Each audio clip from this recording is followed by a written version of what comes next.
Respetemos el protocolo institucional, seamos corteses como buenos alaveses. Hortaz, ezer baino lehen egun hontan mila esker zuen denbora eskaintzeagaitik. Pero lo cortés no quita lo valiente, así que adelantamos que venimos a hablar con crudeza.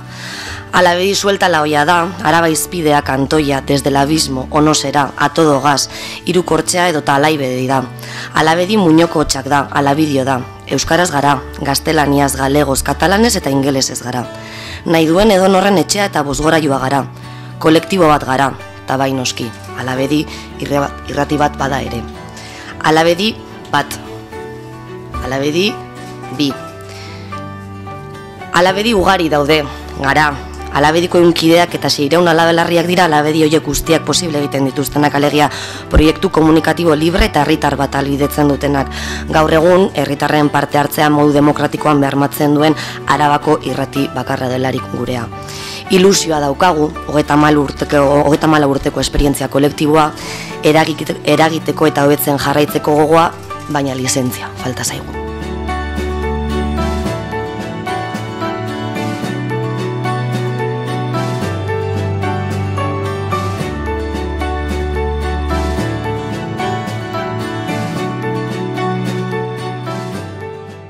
Kolektiboan zein teknologiaren moan eman diren aldaketetaz gain, jendartean ere nabariak dira aldaketak. Euskaliztunen kopuruak gore egin du Araban, eta horretaz jabeturik baduela 4 urte Alabediko ohiko emisio elebidunari emisio berri bat gehitu genion. Alabedi bi, Euskara hutsezko irratia. Modu honetan, Alabedi irratiak bere ekarpena egin nahi izan dio Euskararen normalizazioari, lizentziarik gabe bada ere, gaur egun dialeko 88.8 frekuentzian aurki gaitzakezue. 1986 urtean, Eusko Jaurlaritzak irrati lizentzien lehiaketa antolatu zuen, eta mende laurden bat itxaron behar izan genuen, PSren esku zegoen Eusko Jaurlaritzak irrati lizentziak esleitzeko lehiaketa berria abiatu zuen arte. Baina horren oinarriak irakurri, eta bere alabe beste behin ere irratigintzaren eta jendartearen errealitateari erantzuten etziotela hartu ginen. Izan ere, ez ziren inondik inora kontutan hartzen Euskararentzako gutxienekoak, ez da irrati komunitarioen ezaugarriak. Alaxe salatu zuen Euskal Herriko Irratien Federazioa osatzen duen Arrosa irratisareak 2009ko urrian Eusko Legebiltzarrean hemen bertan egindako agerraldian. Eskaera hauen guztien ondorioz, lizentzia esleitzekoa zen eskualde bakoitzean eta norbait aurkeztu ezkero lizentzia euskarazkoari emateko konpromisoa hartu zuen Eusko Jaurlaritzak, eta bestalde, irrati komunitarioen presentzia bermatzeko neurriak aztertzeko konpromisoa hartu zuten parlamentuan, ordezkaritza zuten hainbat alderdi politikok, tartean PNV, Eusko Alderdi Jeltzaleak. Sinatu bai, baina gobernuan dagoen PNV, ez du inoiz deus ere egin hori betetzeko. Are gehiago, trabak baino ez ditugu aurkitu, Eusko Jaurlaritzari zuzendu gatzaizkion bakoitzean. Bada, hainbat urte pasatu dira, eta konpromisoiek haizeak eraman dituelaren sentsazioa daukagu. Hori dela eta, Alabedik garai hartan Arrosak tokionetara ekarri zituen eta arestian aipatu ditudan eskaera horiek guztiak mahai gainean jarri nahi ditu Alabedik berriz ere. Diala publikoa da, eta beraz, Eusko Jaurlaritzak guztion parte hartzea albidetzeko bermeak ezarri beharko lituzke. Diala, gure ustetan, gaur egun, Madrilen egoitza duten irratikate komertzial erraldoien eta bereien sukurtsalen eskuetan dago. Beraz, aukera berdintasunaren arrastorik ez irrati lizentzien prozesuan. Honengatik guztiagaitik, parlamentuak Eusko Legebiltzarrari ahalik eta laizterren irrati komunitarioen presentzia bermatuko duen lehiaketa berria abiatzea eska diezaiola eskatu nahi diogu. Aurreko lehiaketari buruz epaitegiek esango dutenaren zai egon gabe, lehiaketa berri baten oinarriak definitzen hasteko premia baitago. Izan ere, argi dago, diotela ere, ebazpen horiek ez dutela irrati komunitarioen presentzia ezaren afera konponduko, ez dago epaien esku. Oztopoen eta zailtasunen gainetik, Alabedi irratiak lehiaketa horretara aurkeztea erabaki zuen, bagenekien ia ezinezkoa izango zela lizentzia lortzea, baina hain zuzen hori ikusarazi nahi izan genuen, ez? Zein izan zen emaitza? 30 urteko ibilbidea zuen emisio elebidunak ez zuela lizentziarik lortu, esan bezala, irrati komertzialekin lehiatzera derrigortu zutelako. Euskara hutsez emititzen den Alabedi biri aldiz, lizentzia esleitu zioten. Hilabetetan egindako esfortzuak modu batean merezi izan zuela sentitu genuen orduan, baina posak gutxi iraun zuen, izan ere hauteskundeak baino egun gutxi batzu lehenago gobernuak lizentzien lehiaketa bertan bera ustea erabaki zuen. Kontan izanik, Alabediren gehiengoa edo lanaren gehiengoa militantziari esker gauzatzen dela, esfortzurik handiena humanoa izan zen. Balakizu ezen bat ordu eskaini genizkion lizentziaren gaiari, balakizu ezen bat gai baztertu behar izan genituen eta zenbat proiektu baztertu behar izan genituen lizentziaren gaiari behar bezala heldu ahal izateko. Dice el saber popular que uno es dueño de lo que calla y esclavo de lo que dice. Agian zuetako batzuk zuen alderdikideen hitzen morroi sentitu zaitezkete, Europa Pressek 2012ko abenduaren 11an publikatutako artikulu batean jasotzen dituen Idoia Mendiaren hitzak, orduko gobernuko PSeko bozeramaileak gogora ekartzen dizkizu egunean. Cito textualmente. Aunque el concurso se encontraba en una fase muy avanzada de tramitación, el gobierno socialista, siguiendo principios de prudencia y responsabilidad, ha rechazado conceder las licencias con el gobierno en funciones y a punto de ser relevado.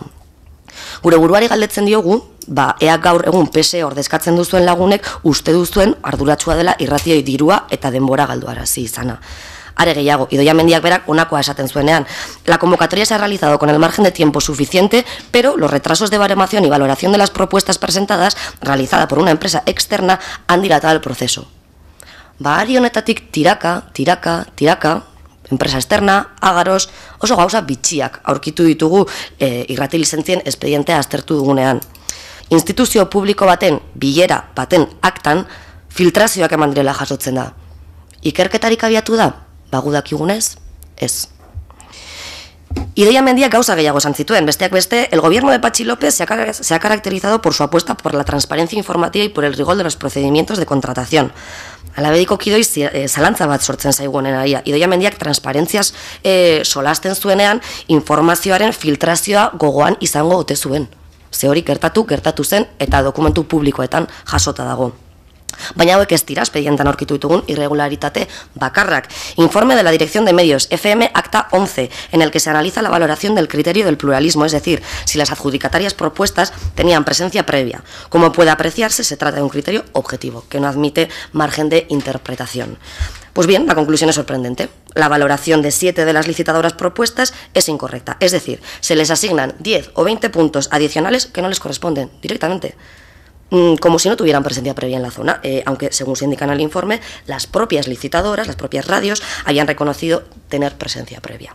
Las beneficiarias habían sido las siguientes: Unipress SAU, Grupo Vocento, SER, Punto Radio, Europa FM, Grupo Vocento, Punto Radio, Grupo Vocento, Euskomedia, Diario Noticias, Unipress SAU, Vocento.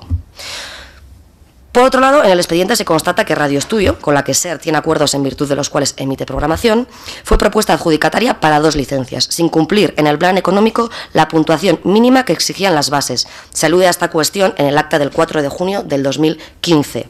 Dicho criterio es también objetivo, simplemente al no alcanzar el 50% de la puntuación total correspondiente, debería haber sido excluida. Decía también Idoia Mendia que la resolución de un concurso tan importante y sensible habría tenido que producirse en uno de los últimos consejos de este gobierno, dando lugar a interpretaciones. A la Asamblea de Alavedi le gustaría saber si acaso se refería la señora Mendia a cómo debemos interpretar todas estas actuaciones, cuanto menos sospechosas por parte del entonces gobierno vasco. También nos gustaría saber lo que opinan sobre todo esto los actuales representantes del PSE en esta sala. Queremos pensar que no comparten los modos de hacer de los anteriores gobiernos en los que sus partidos también tomaron parte. Pero las irregularidades no acaban ahí. Decía el entonces portavoz del gobierno vasco que habían acordado anular el concurso con el fin de que el gobierno entrante pudiera definir desde el principio los criterios y condiciones para la adjudicación de este paquete de frecuencias FM. Pues bien, han pasado casi 5 años desde aquellas palabras. Y sinceramente nos gustaría saber qué han hecho durante estos años, el Partido Socialista de Euskadi para garantizar que eso fuera así. Irregulartasunak aurkitu ditugu lizentziak esleitzeko prozesuan zehar, baina baita hortik aurrera emandako pausuetan ere. Izan ere, Jaurlaritzako orduko aholkulari juridikoek arduradun politikoei lehiaketa bertan bera ustea legez kontrakoa zela jakinarazi bazieten ere entzungorrerena egin zuen Partido Sozialistak. Zuek ulertu dezakezu zergaitik ez ziren Eusko Jaurlaritzako aholkulari juridikoen gomendioak jarraitu?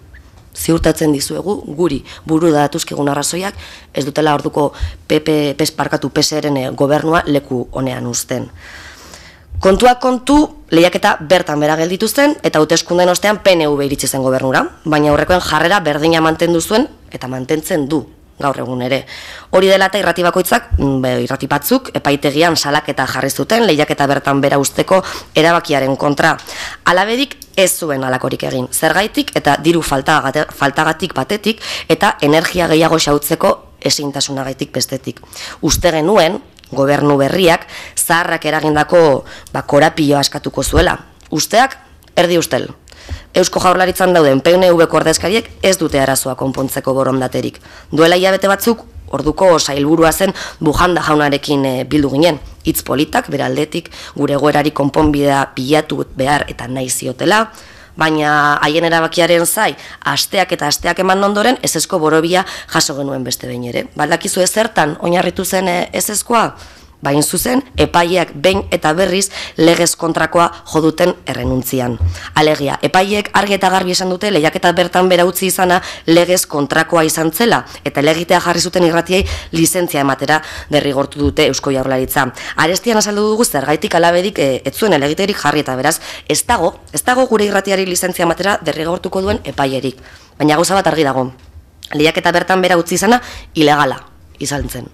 Hildo horretan, elegitea jarri ez izanak, ez du esan nahi alabedik lizentziari uko egiten dionik, gure diru eta indar faltaz baliatzen ari da Eusko Jaurlaritza, Eusko Jaurlaritzaren jarduerak bera sortu dituen ondorio kaltegarriak ez konpontzeko, ez? Eta, uste dugu legala izango dela Eusko Alderdi Jeltzalearen jarrera hori, baina mespretxugarria ere bai. Orduan, ordutik ona gobernu aldaketa berria egon da, irrati lizentzien lehiaketa abiatu zenetik daukagun 3. gobernuarekin topu egiten dugu, baina esan bezala orain arteko jarrera berdinarekin aurkitzen gara. Arrosa sareak egun sailburua den Bingen Zupiriari gaiaren inguruan galdegin zion apiria hasieran, eta erantzuna orain arteko berdina. Gai hori epaitegietan dagoela. Ez, alabedien afera ez dago epaitegietan. Politikarien esku dago, zuen esku dago. Zuen bulegoetan eta zuen kontzientzian. Gaia epaitegietan dagoela erantzuteak beraz alabedi ez dio ezertarako balio, ez delako egia. Guri ez zaigu bat ere normala iruditzen kargu politiko batek ustelkeria kasu posible baten berri izan eta ezer irakurri ez balu bestela jokatzea. Ez bada irakurritakoa ulertzen ez duelako edo horren parte delako. Hori dela eta beste honako hau eskatu nahi dizuegu. Lizentzien prozesuaren espedientean jasotzen diren irregulartasunak ikertzeko legebiltzarrak egokien jotzen dituen neurriak hartzea eskatzen dizuegu. Eta bitartean, otsaileko haize bortitzek alabedi biren antena bota zuten. Araban dagoen Euskara Utsesko irrati bakarra mutu gelditu zelarik. Alabedibik lizentzia izan balu, antena leku egokiago batean egongo litzateke eta beraz, haizeak ez luke botako. Eusko Jaurlaritzak badu ardurarik egoera honetan, eta ardura dauka ez bakarrik orain arteko jardunbide irregularragaitik, baita bere esku dagoelako egoera honi konponbide bat ematea. Alabedibi bizirik eta martxan dago, eta lizentzia behar eta merezi du. Epaiek ez dute ezer esango honi buruz.